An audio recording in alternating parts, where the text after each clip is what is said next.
कंगना झांझर चूड़ी खन खन करती है। तेरा कंगना झांझर चूड़ी खन खन करती है। तू हमारा वीर है, ये भी कौन भला दुनिया में माँ की।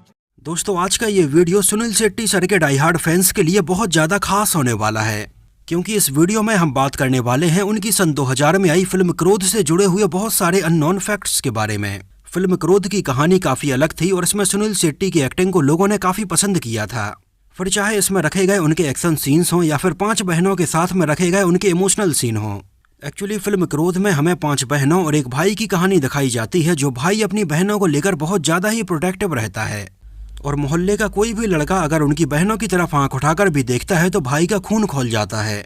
एक्चुअली फिल्म क्रोध के पहले हमें बॉलीवुड में ऐसी बहुत सारी फिल्में देखने के लिए मिली जिनमें भाई और बहन के बीच में प्यार तो दिखाया गया, लेकिन इन ज्यादातर फिल्मों में भाई की केवल एक ही प्यारी बहन होती थी जिसको उसको गुंडों से बचाना होता था। लेकिन फिल्म क्रोध में हमें सुनील शेट्टी एक नहीं अपनी 5 बहनों की जिम्मेदारी अपने कंधे पर उठाते हुए नजर आते हैं और उनकी रक्षा करते हुए नजर आते हैं।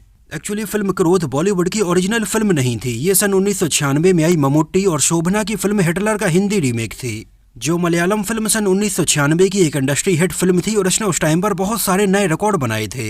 ये उस टाइम पर मलयालम सिनेमा की ऐसी पहली फिल्म थी जो लगभग 29 सिनेमा घरों में 50 दिनों तक लगातार चलती रही थी। 17 सिनेमा घरों में लगभग 75 दिनों तक चलती रही थी और 13 सिनेमा घरों में लगभग 100 दिनों से भी ज्यादा चलती रही थी। आगे चलकर इसी ब्लॉकबस्टर मलयालम फिल्म का अलग अलग भाषाओं में रीमेक बनाया गया, जिनमें से सुनील शेट्टी और रंभा की सन 2000 में आई फिल्म क्रोध भी एक थी, जिसका एक एक सीन बिल्कुल frame by frame film Hitler के जैसा ही रखा गया था। लेकिन फिल्म क्रोध की सिनेमेटोग्राफी और इसका पिक्चराइजेशन फिल्म हिटलर के कंपैरिजन में काफी कमजोर रहा। लेकिन फिल्म क्रोध के गाने और इसकी थीम काफी अपीलिंग थी, इस वजह से ये फिल्म लोगों को आज भी याद होगी और सुनील शेट्टी सर के डाई हार्ड फैंस की तो फेवरेट फिल्मों की लिस्ट में ये शामिल है। फिल्म क्रोध रिलीज हुई थी 17 मार्च सन 2000 को और इसके आसपास बॉलीवुड की कोई बड़ी फिल्म रिलीज नहीं हुई थी। हालांकि फिल्म क्रोध के रिलीज होने के लगभग 2 हफ्ते बाद ही सुनील शेट्टी, अक्षय कुमार और परेश रावल की एक बेहतरीन कॉमेडी फिल्म हेरा फेरी रिलीज हुई थी। तो जहां सन 2000 में पहले लोगों ने सुनील शेट्टी का ये हिटलर वाला एंग्री लुक देखा, तो वहीं बाद में फिल्म हेरा फेरी में सुनील शेट्टी को कॉमेडी करते हुए भी देखा। फिल्म को डायरेक्ट किया था अशोक होंडा ने और राइटर के तौर पर ओरिजिनल मलयालम फिल्म के डायरेक्टर और राइटर सिद्दीकी को क्रेडिट दिया गया था। और इसकी स्टार कास्ट में हमें सुनील शेट्टी और रंभा के अलावा जॉनी लीवर, अपूर्व अग्निहोत्री, कादर खान, मोहन जोशी, हरीश पटेल, रामी रेड्डी और हिमानी शिवपुरी जैसे एक्टर्स नजर आए थे। और फिल्म के प्रोड्यूसर भी अशोक होंडा साहब थे, जो कि इसके पहले सन 1996 में सुनील शेट्टी और करिश्मा कपूर के साथ में रक्षक जैसी बेहतरीन फिल्म ऑलरेडी बना चुके थे। एक्चुअली अशोक होंडा जी का ये जो सरनेम है होंडा, वो उनका ओरिजिनल सरनेम नहीं है। एक्चुअली उनके नाम के पीछे होंडा लगने की भी एक बहुत ही मजेदार कहानी है। अपने बचपन में अशोक साहब को मोटरसाइकिल चलाने का बहुत ज्यादा शौक था और उस टाइम पर उन्हें सबसे ज्यादा होंडा की मोटरसाइकिल ही पसंद थी और इसके लिए उनका अट्रैक्शन इतना ज्यादा बढ़ा कि उन्होंने अपने नाम के पीछे ही होंडा लगा लिया और बॉलीवुड में आज भी लोग उन्हें अशोक होंडा के नाम से ही जानते हैं। बतौर एडिटर भी अशोक होंडा ने अपनी इस फिल्म को खुद ही एडिट किया था और उसमें म्यूजिक दिया था आनंद और मिलिंद की जोड़ी ने। और इसके म्यूजिक एल्बम में गानों के सारे वर्जन्स को मिलाकर टोटल 8 गाने रखे गए थे। उस टाइम पर फिल्म क्रोध के म्यूजिक एल्बम के 2-3 गाने तो बहुत ज्यादा ही पॉपुलर रहे और आज भी इन गानों को लोग सुनना पसंद करते हैं। जैसे फिल्म का एक बहुत ही इमोशनल गाना था, कोई कह दे क्या होती है माँ। इस गाने के टोटल 3 वर्जन इसके म्यूजिक एल्बम में रखे गए थे और ये गाना इतना ज्यादा इमोशनल है कि इसको आज भी सुनते टाइम पर आंखों में आंसू आ जाते हैं। आज के टाइम पर भी इस गाने की बहुत सारी छोटी छोटी क्लिप्स इंस्टाग्राम रील पर बहुत ज्यादा देखने के लिए मिलती हैं। यूट्यूब पर भी इस गाने के लगभग 48 मिलियन से ज्यादा व्यूज हैं। इसके अलावा फिल्म का दूसरा पॉपुलर गाना था मेरा कंगना झांझर चूड़ी खन खन करती है। फिल्म के ये दोनों ही गाने बहुत ज्यादा पॉपुलर रहे और इसके अलावा और बाकी गाने थे व्हाट टू डू, है दीवाना, सुन बाबा सुन और जाने जा जाने जा। इन गानों में आवाजें थीं अभिजीत भट्टाचार्य, अलका याग्निक, सपना मुखर्जी, उदित नारायण, रूप कुमार राठौड़, विनोद राठौड़ और साधना सरगम की। अब बात करें अगर फिल्म के बजट और बॉक्स ऑफिस कलेक्शन के बारे में, तो फिल्म का बजट रखा गया था लगभग 4 करोड़ 25 लाख रुपए और इसने इंडिया में लगभग 5 करोड़ 15 लाख रुपए का कलेक्शन किया था और वर्ल्ड वाइड में लगभग 8 करोड़ 87 लाख रुपए का कलेक्शन किया था। और ये उस साल की एक एवरेज फिल्म रही थी जिसको लगभग 225 स्क्रीन्स पर रिलीज किया गया था और इसको सिनेमा घर में देखने के लिए लगभग 39,73,000 लोग आए थे। अगर आप भी इन लोगों में से एक हैं जिन्होंने ये फिल्म सिनेमा घर में देखी है तो हमें सिनेमा घर का नाम और शहर का नाम जरूर मेंशन करना। हालांकि फिल्म क्रोध सन 2000 में बाकी फिल्मों के कंपैरिजन में बॉक्स ऑफिस पर पैसे कमाने के मामले में काफी पीछे रही थी।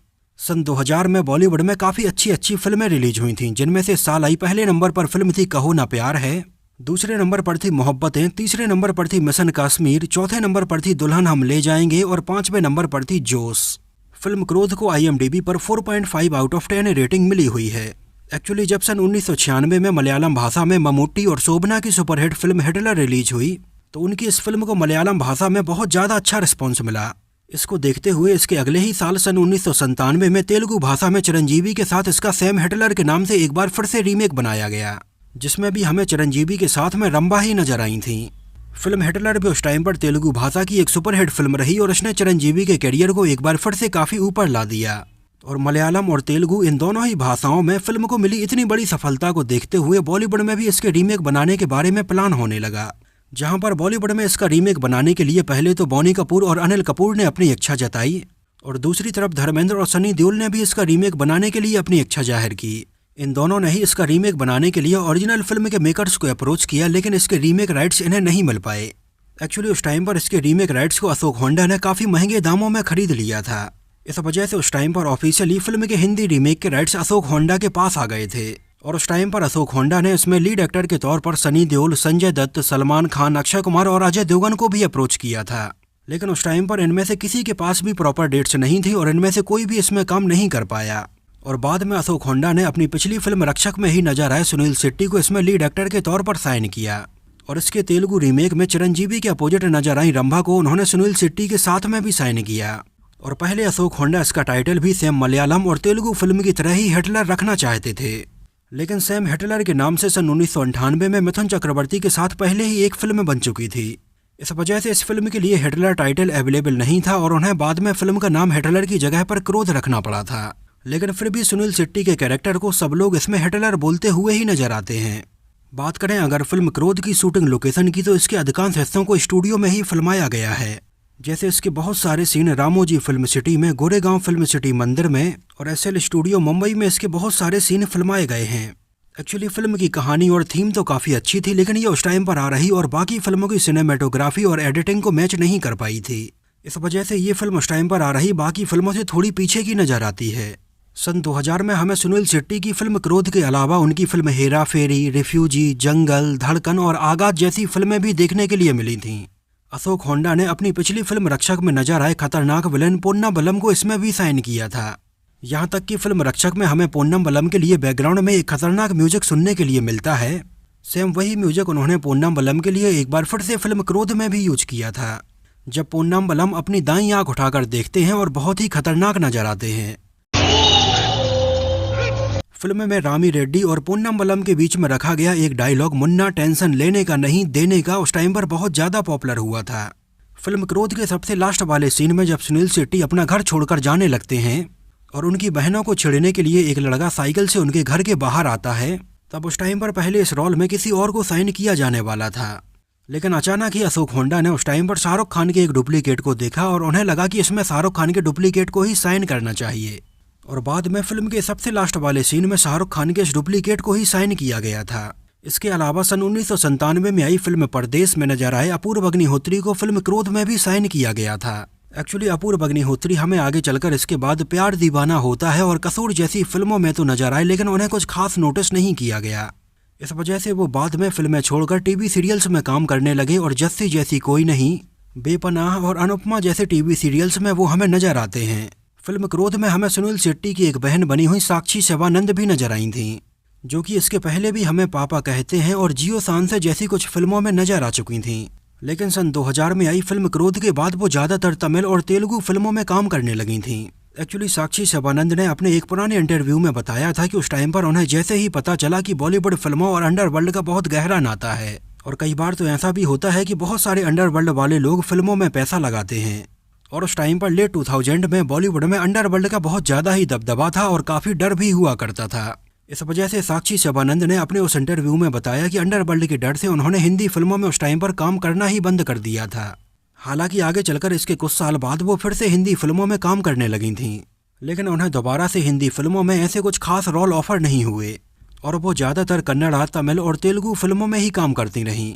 इसमें सुनील शेट्टी के साथ में नजाराई रंभा ने बहुत सारी तमिल, तेलुगु और मलयालम भाषा की फिल्मों में काम किया।